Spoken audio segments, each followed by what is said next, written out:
So hello दोस्तों, आज हम करने वाले ट्रिग्नोमेट्री का ये वाला क्वेश्चन जो कि एनसीईआरटी में 8.3 एक्सरसाइज में भी गिवन है। कुछ इस क्वेश्चन में बहुत लोगों को थोड़ी सी दिक्कत आती है, लेकिन आज वो पूरी दिक्कत ख़त्म ही निपटा डालेंगे। बट मेक श्योर आपको टी रेशियोज, हम साइन थीटा को क्या लिख सकते हैं, कॉस थीटा को क्या लिख सकते हैं, टेन को क्या लिख सकते हैं, कॉट को क्या लिख सकते हैं, और मेन चीज़ आइडेंटिटी, जो आइडेंटिटी थी वो आपको पता होनी चाहिए। आप पहले वो कंप्लीट करके आइए, उसके बाद ही आप इस क्वेश्चन को या 8.3 को कंप्लीट करने का ट्राई करिएगा।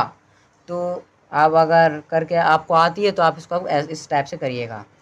तो देखिए, मैं क्वेश्चन क्या दे रखा है, cosec theta minus cot theta. देखिए, आपने अगर बोर्ड मास पढ़ा हो तो उसमें पहले ब्रैकेट सॉल्व करना होता है। आप डायरेक्ट होल स्क्वायर मत निकाल दीजिएगा। कुछ लोग डायरेक्ट होल स्क्वायर निकालेंगे, cosec square theta minus cot square theta. नहीं, हम पहले ब्रैकेट सॉल्व करेंगे, उसके बाद ही होल स्क्वायर चढ़ाएंगे। अभी नहीं चढ़ाएंगे, बाद में चढ़ाएंगे। और हम पहले LHS सॉल्व करेंगे, RHS बाद में करेंगे। कभी कभी पेपर में RHS सॉल्व करना पड़ता है LHS की, तो हमें इसमें दोनों इक्वल करने वो हो भी जाएंगे बड़ी इजीली।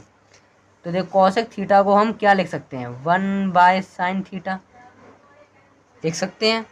और कॉट थीटा को हम क्या लिख सकते हैं, cos theta minus upon sine theta whole square. और इसको ऐसा ही से एज इट इज़ उतार देने का, 1 + cos थीटा। ठीक है, अब यहाँ इन दोनों का एलसीएम लिया, एलसीएम आ गया साइन थीटा, एलसीएम आ गया साइन थीटा। तो ऊपर क्या बचा, 1 - cos थीटा। बचा कि नहीं बचा भाई, बचा ना।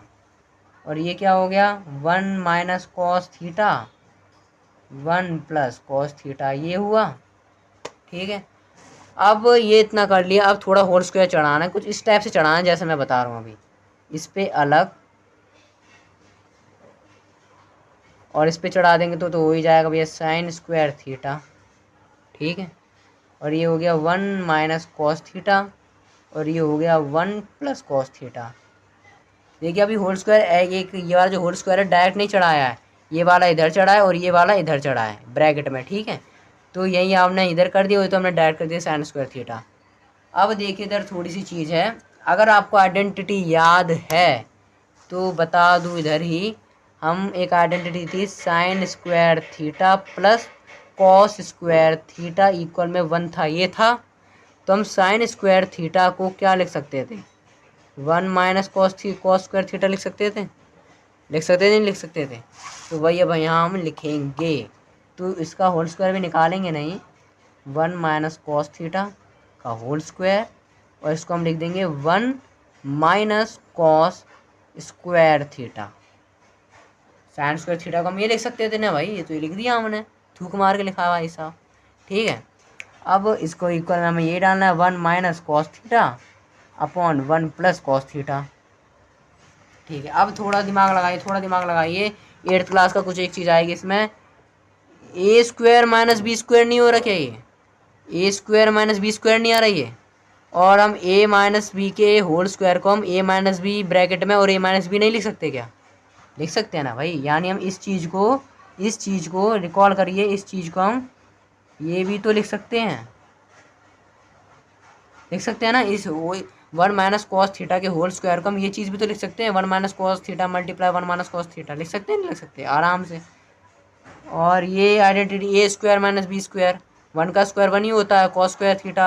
a² - b² क्या होता है, a - b a + b, a - b a + b तो होता है।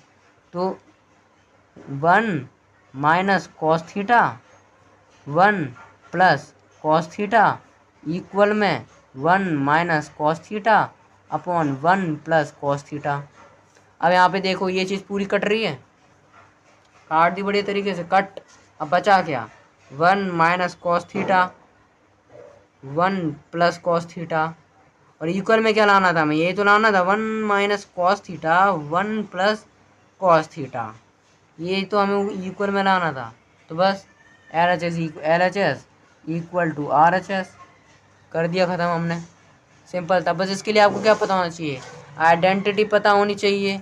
8th क्लास की ये वाली भी आइडेंटिटी पता होनी चाहिए भाई, ये वाली भी, a - b a + b और a - b, ये भी पता होना चाहिए, है ना। और इसको हम क्या लिख सकते हैं, ये भी पता होना चाहिए। तो पता कर लेना पहले से।